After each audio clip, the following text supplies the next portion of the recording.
Nous sommes le 23 juin 2015 et nous sommes ici dans la région de Libourne. Donc je me suis arrêté ici, en bordure de la départementale 13, qui est peu fréquentée. Il n'y a pas beaucoup de voitures qui passent ici. Parce que j'ai vu une orchidée sur le bord de la route, qui est assez jolie. Bon, c'était une orchidée peu commune. Voilà. Donc là voilà, cette orchidée, une orchidée blanche. Il y a deux espèces d'orchidées comme ça en Gironde. Et celle-ci, c'est la Platanthère verte. Voilà. Donc je montre ma main pour l'échelle, voilà. La Platanthère verte, donc on voit la fleur là.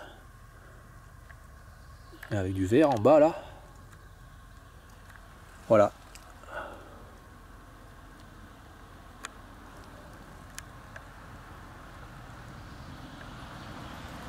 Bon, je vais essayer de filmer mieux, voilà.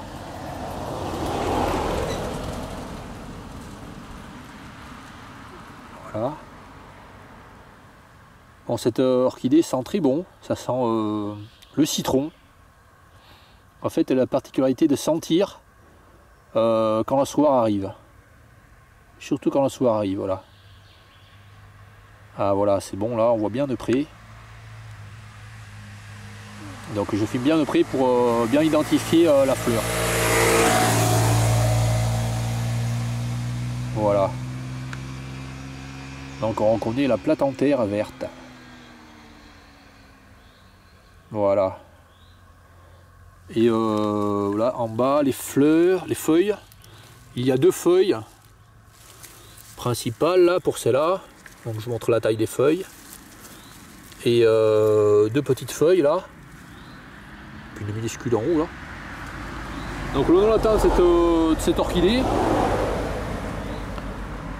qui fait 50 cm de hauteur avec dans son ensemble. C'est Platanthera chlorantha, voilà. Donc j'espère qu'à cet endroit, voilà, ils ne vont pas faire de broyage du bord de la route là. Donc ils ont déjà fait une tonte ici là, sur cette partie là. Depuis la route ici jusqu'au fossé, ils ont fait une tonte il y a à peu près 3 semaines. Donc on voit que ça a été tondu ici là. Donc j'espère qu'ils vont pas faire une tonte sur le côté là. Pour l'instant ils n'ont rien fait. Et il ne faudrait pas qu'ils fassent une tonte dans le mois qui arrive là. Parce que s'ils font une tonte dans le mois qui arrive, ce qui va se passer, c'est que les graines de cette orchidée, la Platanthera verte, vont être perdues. Voilà. Donc elle n'est peut-être pas considérée comme rare, elle n'est pas en danger, mais par contre en Gironde, j'en ai pas vu beaucoup, donc ce serait dommage. Je pense que ce serait dommage qu'elle soit éliminée de cet endroit, que ces graines ne soient perdues. Voilà. Donc ici on peut voir que sur ce bord de route là, il n'y a pas eu de broyage. Il y a eu un broyage que juste sur le bord là, les 2 mètres de bordure. Mais dans la pente là, il n'y a rien eu pour l'instant. Bon, c'est très bien. Donc toutes les fleurs ont pu se développer. Donc ici on voit des marguerites qui arrivent à maturité, voilà. Et on voit qu'il va y avoir ici des centaurées. Alors les centaurées, j'en ai vu.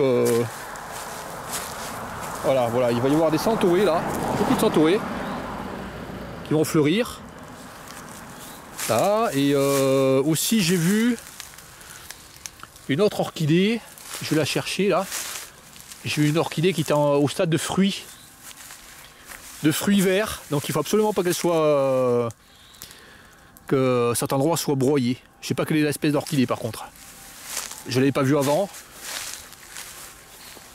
C'est probablement pas une Platanthère. La Platanthère elle a fleuri vraiment récemment là. Bon, je vais la chercher un peu, je vais filmer après. Voilà cet endroit là, voilà.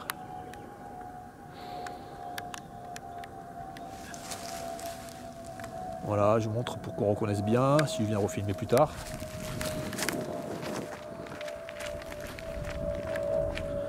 Voilà, il y a une flèche ici, là, sur le bord. Et là, il y a une route derrière, là. Voilà. Il y a un embranchement, là, ici. Voilà. Allez, je vais chercher l'orchidée au stade de fruits. Donc voici la Platanthera verte, à 100 mètres, là. Et ici, à mes pieds, nous avons l'autre orchidée qui a fleuri. Donc je ne sais quelle est l'espèce, voilà, elle est assez grande. Hein. Donc voici cette orchidée. 1, 2, 3, elle n'a pas beaucoup de fleurs, elle n'a pas fait beaucoup de fleurs. 1, 2, 3, 4, je ne sais pas du tout quelle est l'espèce. Voilà, donc les feuilles sont toutes desséchées. Celle-là aussi, il ne faudrait pas qu'il y ait un engin qui vienne tout broyer ici. Parce qu'ici ça se passe dans les semaines qui viennent là. Les graines ne seront pas encore arrivées à maturité. Et ça va perdre la semence, toute cette semence là. Voilà, donc ça ferait perdre la possibilité de se reproduire de l'orchidée. Ce serait vraiment très dommage. Voilà.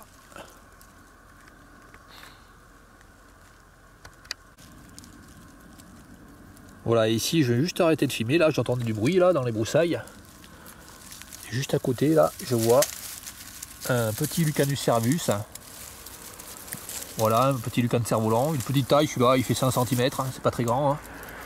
Voilà, je montre qu'il est là, hop là. Si je monte dessus, il pince. Hein. Voilà. Ici, il y a des Lucanus cerf-volants. Cet insecte est protégé, bien sûr. Voilà.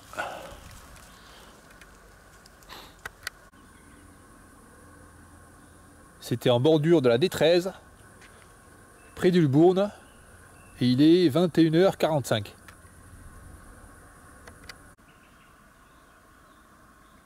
Nous sommes 50 mètres plus bas, sur cette départementale, et là il y a de jolies vipérines. Voilà. Voilà ce qui pousse sur le bord des routes. Des plantes sauvages magnifiques, bleues. Si on ne fait pas de fauchage, de broyage intempestif. Voilà. Beaucoup de plantes, très jolies. Nous sommes remontés un peu plus haut. Enfin, nous sommes de l'autre côté de la route. Donc ici, là, voyons que ce côté de route est magnifique. Donc ici, il y a eu des orchidées pyramidales. Voilà, je pense que c'est une orchidée pyramidale qu'il y a eu là, ici. Oui, je pense que c'est une orchidée pyramidale. Il y a beaucoup de centaurées qui sont en floraison, là. Il y en a qui vont fleurir bientôt. Donc on voit que c'est très joli cet endroit là. Alors, je vous montre toutes les centaurées qu'il peut y avoir. Donc là aussi, ce serait vraiment dommage qu'il fasse un broyage ici du bord de route, qui est ici vraiment très riche en fleurs, qui permet que les papillons butinent ici. Voilà.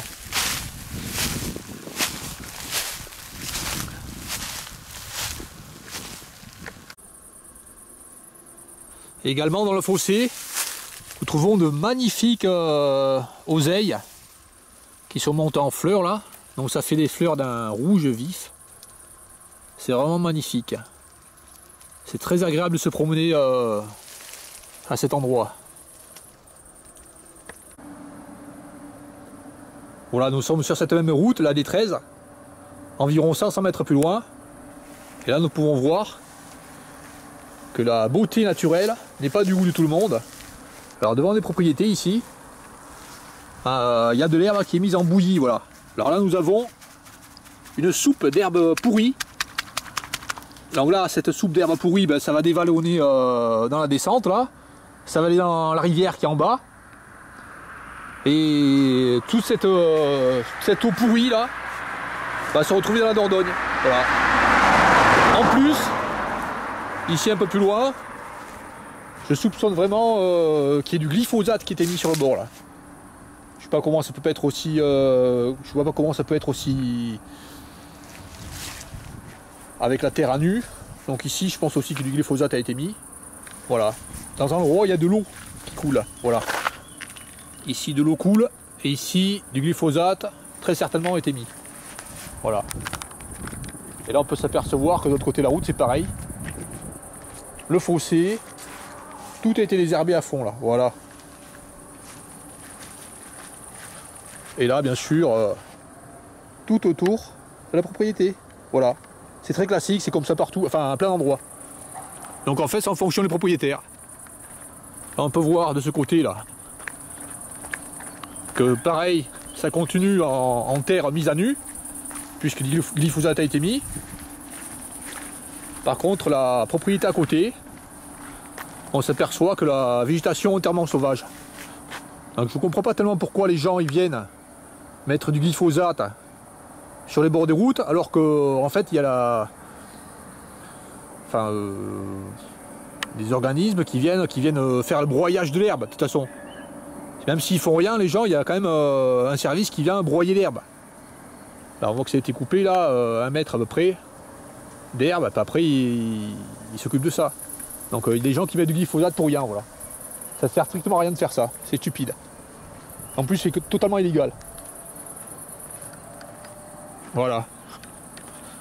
De mettre du glyphosate en endroit où il y a un fossé, où il y a de l'eau qui coule.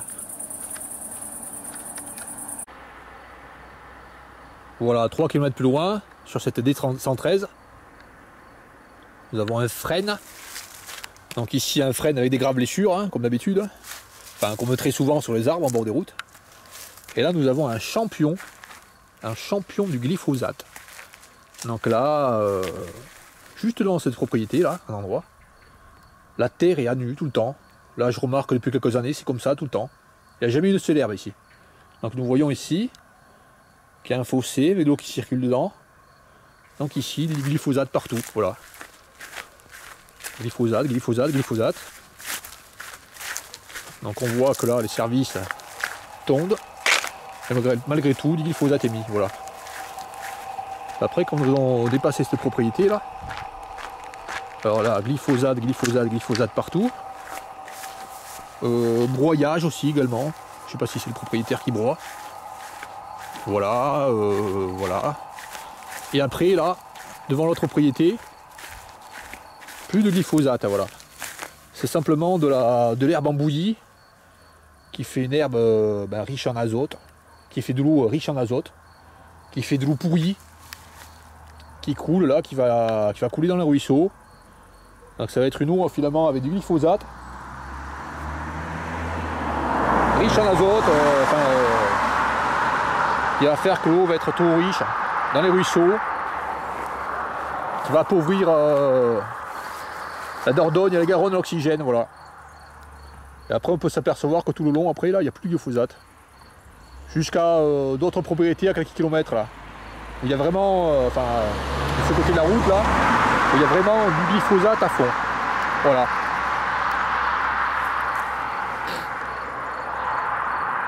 C'est comme ça tout le long en fait, la D113. Selon les propriétaires, soit glyphosate, soit pas glyphosate. Voilà. C'est en fonction de leur petit choix.